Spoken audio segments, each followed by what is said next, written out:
Hello everybody, welcome back to the Redmen TV and your match reaction show after Liverpool the champions, I should say, drew 2-2 with the best team in Europe, according to their manager. Listen, first half was electric. I thought we were really, really good in the first half. Arsenal came out second half, and to give them a little bit of credit, they didn't take it lying down. It would have been easy for them to have gone, well, that's that then. We ran our race all season long. We've come here and we've had our belly tickles and we aren't good enough. But they didn't. They came out fighting and they laid more than a couple of gloves on us and they walked away with a point. Listen, I think if there was more at stake here, if, the title was still on the line or Liverpool were fighting for anything, we could probably sort of dissect and really micro-analyse our second half performance in particular, I think. But I don't think it really calls for that, personally. But yeah, let's dive into the chat anyway. Martin Lawrence kicks off with, we're the league champions, all else is just noise. Thought we were good all games, so I'm disappointed with the draw. Also, how was Partey not booked? He gets away with a lot, Thomas Partey, I think it's fair to say. Certainly in the first half of that football match. It was baffling to me as well, to be fair. I'm not even sure he ended up getting booked at all in the end, which is, again, mind-boggling. But here we are. Listen, we've got a few things to talk about. Let's have it right. And I very, very rarely dictate the path that this show goes in. There's a big old conversation, big old elephant in the room, and I think it's one that we need to have a chat about. It will split opinion, and it's such a shame. And this was what was the biggest shame out of the whole thing for me. And we spoke pre-match about maybe keeping him out of sight, out of mind a little bit. And I wanted that pre-match. And now, with the benefit of having watched, heard, witnessed what we just have, I wanted it more than ever. I want to rewind the clock, get Bernard's fucking watch out here and go back and just not have him in the squad at all. Which in of itself would have been a talking point, but for like 2 minutes, and then you could have stopped. Whereas now, because he was there and because he came on, it's a thing now. You know what I mean? And I've never criticised. I don't like booing Liverpool players. Let's put that out there to begin with. And I found it very uncomfortable listening to it, very uncomfortable watching it. And again, I've not criticised Arne Slot at all, really, for anything he's done this season. There hasn't been any call to. I don't understand why he made that decision. It wasn't good for the atmosphere, wasn't good for Trent himself, wasn't good for the team performance. It just distracts from what we have achieved and what we have done. Anfield clearly didn't respond. It was mixed reaction at best, at absolute best. And it was always going to be the case. And I agree with the suggestion that booing a player is a disgrace, a Liverpool player, and he's not a Liverpool player for much longer. Let's have it right. But it was grim. It was really, really grim. And let's not sugarcoat it. And it was worse in certain areas of the ground as well, by all accounts. It turned a little bit weird, a little bit moody. It was just, and it all could have been avoided, is kind of the point. It was unnecessary to put him in that situation, to put us in that situation. Shouldn't have been there, in my opinion. And again, it's not like we're running thin on the ground of options. I know Conor Bradley can't do 90 minutes. That's fine. Joel Quansah's done a right back shift this season. Sorry, Endo's done it as well in moments. So, yeah, I think it's odd. I think it's really odd. And whether Arne Slot thought it would go a different way and thought he's going to sort of give him this, Liverpool are going to give him this send-off that he probably does deserve in different circumstances. But, yeah, it's not going to be the case. And it was even worse. Worse than I could have anticipated. I was fearful of it. And it was there. And it was fucking grim. And I just don't know where you go from here in terms of the next matches, in terms of the trophy parade, etc. I don't know where you go from here. Anyway, let's dive back into the chat. Honestly, Carlito, if that's what you got to hang your hat on, mate, be my guest. What is that? A, it's not true. And B, I don't even know what relevance it has necessarily, because we've just won the Premier League and you've gone. I assume you're an Arsenal fan and you've gone trophyless again. So. Yeah. Martin Lawrence says, I thought bringing Trent on and the booing certainly seemed to affect the rest of the players for a bit. Yeah, I think there's definitely a 10-minute spell whereby everybody took their eye off the ball, fans included. He became the centre of attention for all the wrong reasons. And I'm not saying he wants that or he was, clamouring to be a part of this matchday squad whatsoever. I think it's a manager's decision. but it just detracts from everything, like I say. And you're right about his teammates as well, because whilst they won't be pleased with the decision he's made, they have been his teammates for a long period, some of them for years and years, Andy Robertson in particular, Virgil van Dijk as well. So they've been through thick and thin with him, the joys, the highs, the lows, etc. So to see him and to hear the reception he gets will definitely have an impact on your mindset psychologically. You wouldn't be human otherwise. Yeah, grim.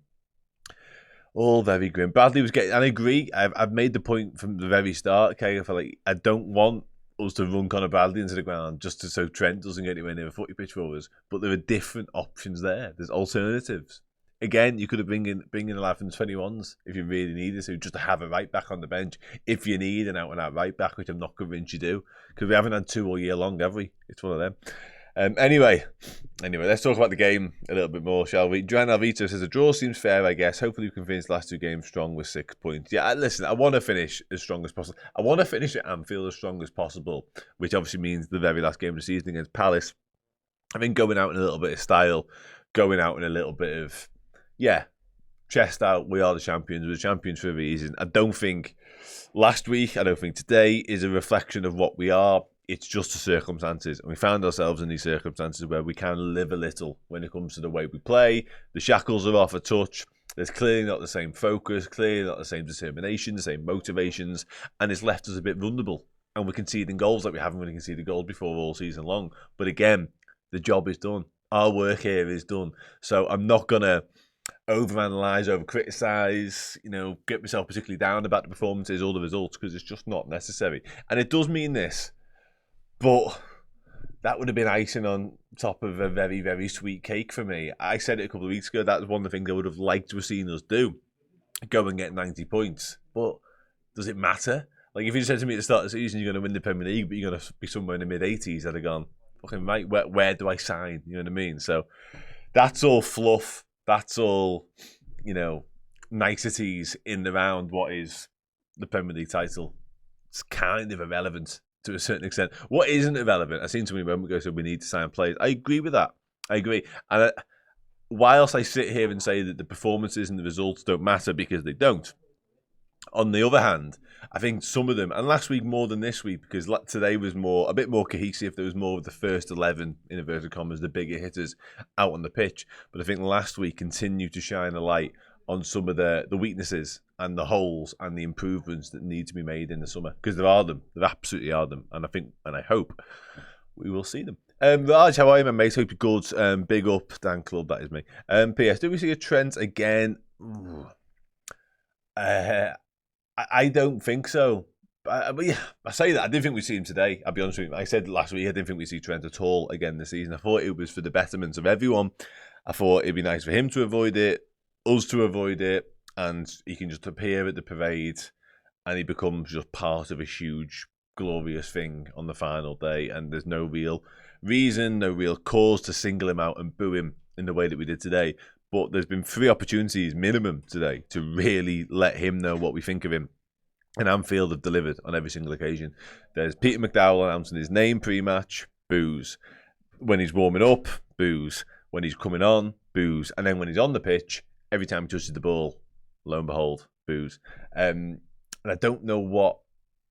Because Arne Slot would have been, conscious of this, I'm certain of it. I'm sure his team around him would have been conscious of it. Trent would have been conscious of it. I would love to know, and we'll never know this, and we'll never be privy to the conversations that happen.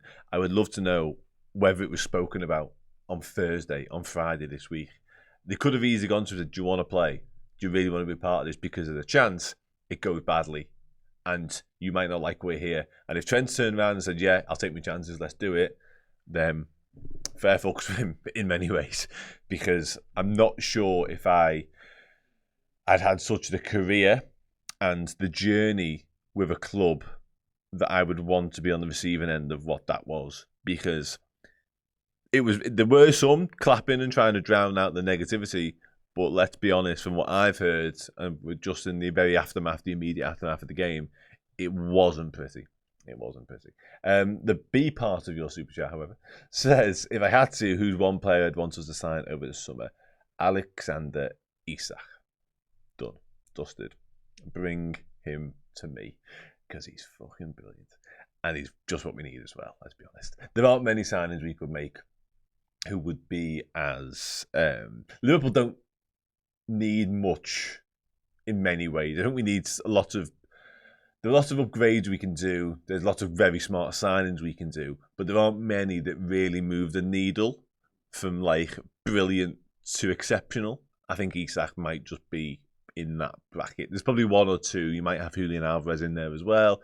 People might have other names too that they put into that. And I think below that rung, you've got your Seskos, your Ekatikes, Gyökeres, etc., etc., etc.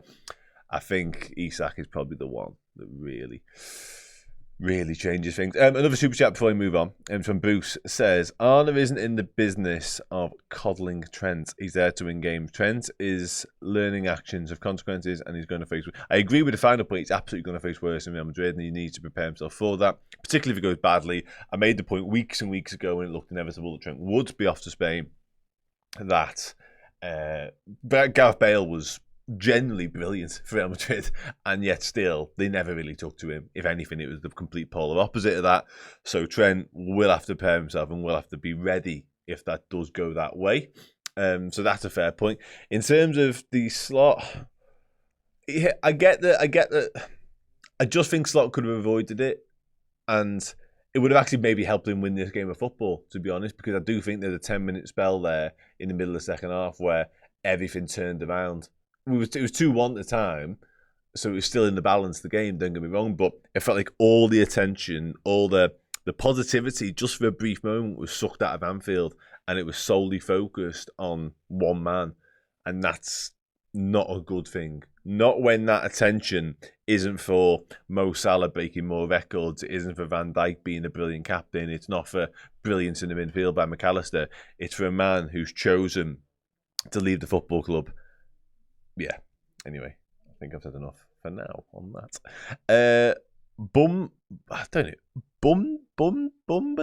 Bumbadog? I realise what I'm kind of saying, but yeah. No issue with the booze. He is headed to our biggest European rival of the decade.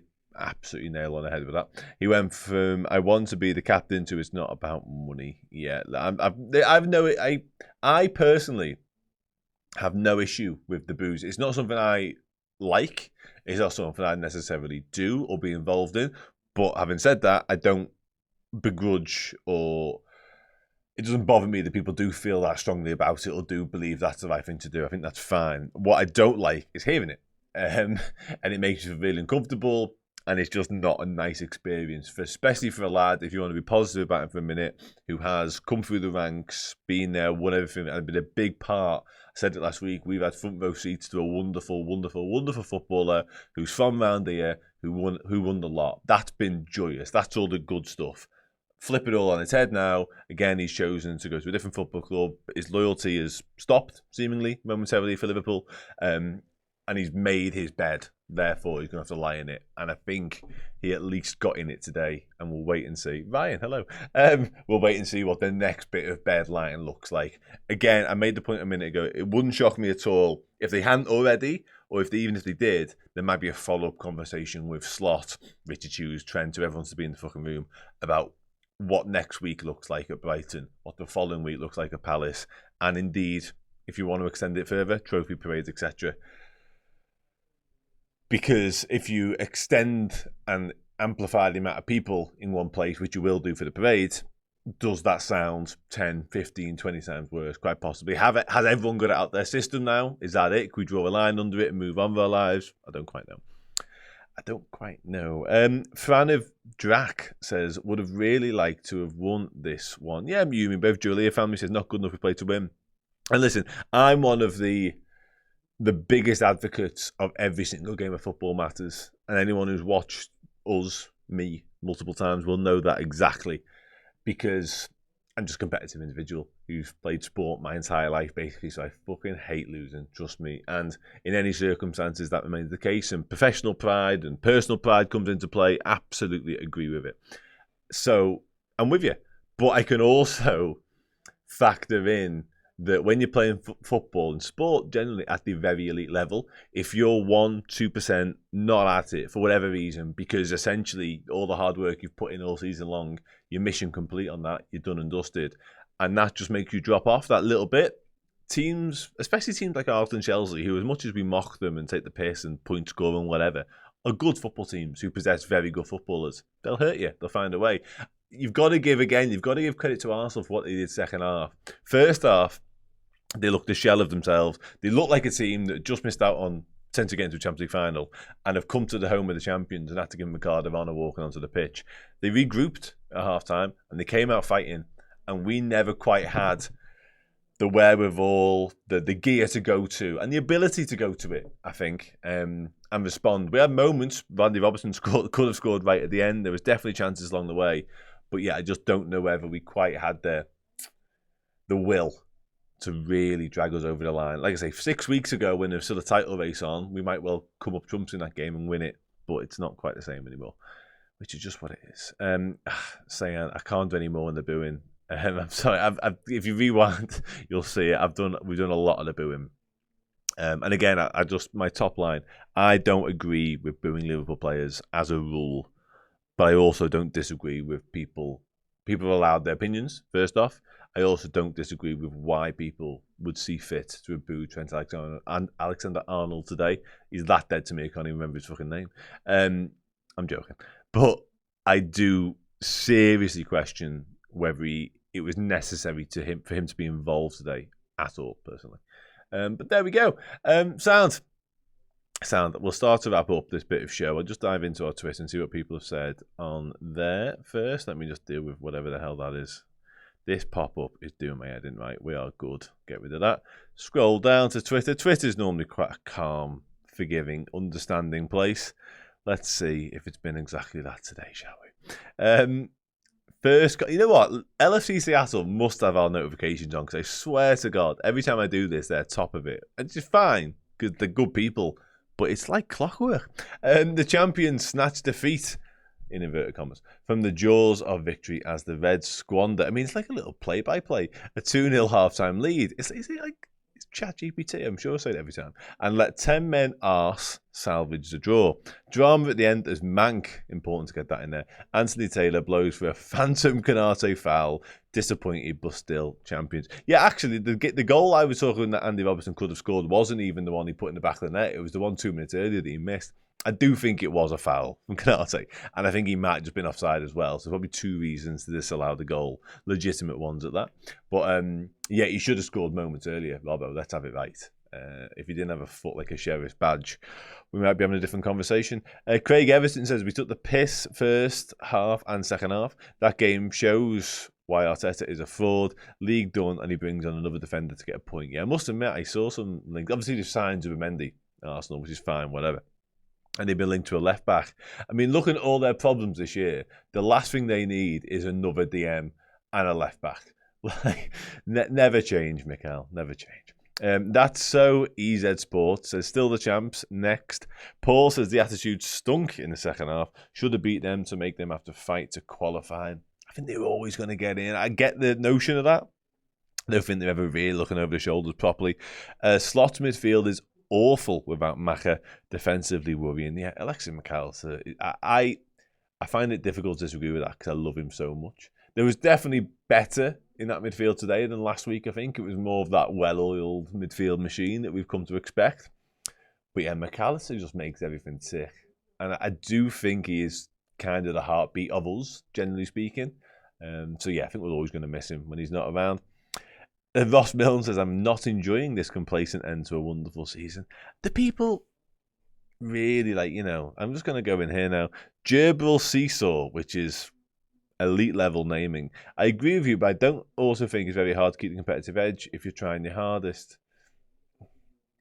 I think it is, because I think the issue is, listen, I've been in similar situations, in a different sport, but still, and you might have something won, or there might be nothing riding on the game, dead rubber end of season, whatever. Sometimes you've got personal targets, records, and aims. Mo Salah's got a lot of them that you're striving towards. So you do have that individual fight, that individual will to go out there and put on a performance or whatever. But I still think, even then, when there's nothing really at stake, when it just comes to it and things go against you, or you've got to go that extra hard to try and win that ball, or you need to sprint that extra bit harder, you just sometimes don't have it, especially at the end of a long season like this, when, as I say, your mission objective is done. It's yours. It's over. You celebrated it 2 weeks ago. You've been off pretty much ever since. Like, yeah, it's just. I'm very Liverpool like, but I'm just trying to be. I try and be objective as possible. That's kind of my shtick, to be honest. I'm still very biased in favour of Liverpool. Let's have it right, like, but yeah, I just try and be as objective as I can. But yeah, I just think that even that's what I'm saying. So when you need to fight and you need to go that little bit further, go to that well that one more time, it becomes really difficult to do when there isn't anything waiting for it, anything tangible at the end of it. There's more points, but ultimately they're irrelevant, absolutely irrelevant. Am I sitting on the fence? I don't feel like I'm sitting on the fence. A bit of booing stuff. Maybe I'm going to booing stuff ever so slightly. Peter Brown isn't. Peter Brown, we should never boo our own players. Don't applaud if you don't want to. Never thought it'd happen from such class fans. Yeah. Listen, it's tricky, isn't it? And we are the best supporters in the world. Let's have it right. But this was always going to test a large majority of the fan bases because this was such a controversial and disappointing and anger-inducing decision. This goes beyond even like, you know, we've had Raheem Sterling. It's worse than that. Let's have it right. Like for so many reasons, Sterling wasn't one of our own to begin with. He's not even like from remotely around here, so whatever. We signed him for a kickoff. Also, we weren't the force that we are now. Like, he's going to obviously Real Madrid. I'm not going to downplay how brilliant a football club Real Madrid is in terms of their achievements, in terms of their history, all that sort of stuff. I'm not daft. Their standing in world football speaks for itself. Doesn't need me to explain it. But he's leaving the Premier League champions. Like, he's leaving a team that is primed and seemingly ready to kick on and do more. Like, this isn't the top of the mountain. We haven't reached the summit by doing this. There's more to come from this team. And that's what's so exciting about us in general, by the way. And for Trent not to look at that, and coupled with the fact that he is a Scouser, he is from around there, he has come through the ranks, etc. Those two things combined should be enough for him to say, do you know what? I'm fully bought in. I'm fully committed. Let's do it. You know what I mean? Let's get a new deal sorted. Let's stick around for the long haul. And it hasn't. It's become toxic, like Martin rightly says. It's become toxic. And this is what I feared all along. A lot of people are now pointing towards the time of the announcement. And obviously I get it because there's still football to be played. There were still windows of opportunity for things like today to happen. But when was the right time? I don't know when the right time was. The most frustrating thing about the whole thing is, for me, that we've spent 75% of this show minimum talking about it, when really we should be talking about a bit of an underwhelming 2-2 draw and a disappointing second half performance against Arsenal. But the headline should be Liverpool are Premier League champions. But because he's done what he's done, and because Arne Slot's chosen to play him, I'm not inexplicably in my mind, he is the main focus of the conversation now. I don't boo players whilst they play for us, but I don't diss the club in public either, and certainly not in front of our enemies. It's called loyalty. He announced his departure so that he could play in the Club World Cup. Yeah, quite possibly it's another red flag. He should have waited until the parade. There was still, because the parade's 26th. He still would have had 5 days there. He could have announced it on the 27th and then still had his move come the 1st of June. So, silly. Diaz said, not sure when the right time was, but news is out. Yeah, we shouldn't. And I don't think it will take the shine off title win. I want to make that abundantly clear. And I hope it doesn't more than anything else. But I hope today was a moment in time where people who've been angry and been waiting to see him in person to get something off their chest and let him know exactly how they feel. They've done that now. That's sound. Hopefully it's out the system. I'm not convinced, but hopefully it is. And then if he does play against Brighton, so be it. Don't sing his name. Don't cheer him. Don't clap him. Just keep it completely down the middle. Same against Crystal Palace. Same in the trophy parade if we have to. If that's the way it's got to be, that's the way it's got to be. Noah Elliott says, I'm just frustrated that we fought so hard in the first half and then come back so easily in the second. Yeah, we definitely dropped our level second half. But again, I think Arsenal raised theirs, if I'm being really, really honest. They would come out literally from the get-go in the second and just look more at it completely. I've seen that. I have seen that, yeah. Doesn't shock me at all because he's a bit of a hothead, to say the least, isn't he? He was the one who had to go to a referee last year. I can't remember, it was Stuart Atwell last year with the Luton debacle. So yeah, it doesn't shock me in the slightest. But to go on the pitch and to seemingly remonstrate with the manager who's taken you from, floundering in 17th place in the Premier League to probable European football, I don't quite know how that marries up myself, but whatever. Do what you got to do, my mate. Do what you got to do. Last couple now. Slot needs to learn he can't do that. What were you thinking? I don't know ever. And again, I feel so fucking stupid.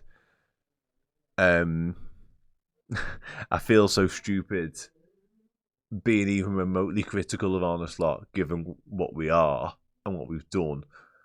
But I don't know whether he's read the room on this one. I really don't. I don't know if he thought it was going to go a different way. I don't know whether he's been led in a different way or whether he owns it. He might have owned it already post-match and said, yeah, I anticipated a mixed reaction, but I need to do what's best for the team. I need to do what's best for Trent. We'll have to wait and see. We'll have to wait and see what happens. Sound. Let's wrap up this. They're going to have to take ownership of the whole thing. Slot, Trent, all of them. Sky's been a big old feature right now on Trent coming on to the pitch. They're literally panning to the crowds, some clapping, loads of boos. Oh, it is very much the story, isn't it? And it's such a fucking shame, man. It really is such a shame. Anyway, and the story should be Ibu Konate turning into an absolute monster attacker at the back. But there we go. Right, I will wrap up there. Come and join me for the Player Ranking Show, where I pick up every single player's face and we rank them from boss sound to your messing after Liverpool drew 2-2 with Arsenal, which was a bit annoying, but also a bit whatever. Premier League's ours. See you in a sec.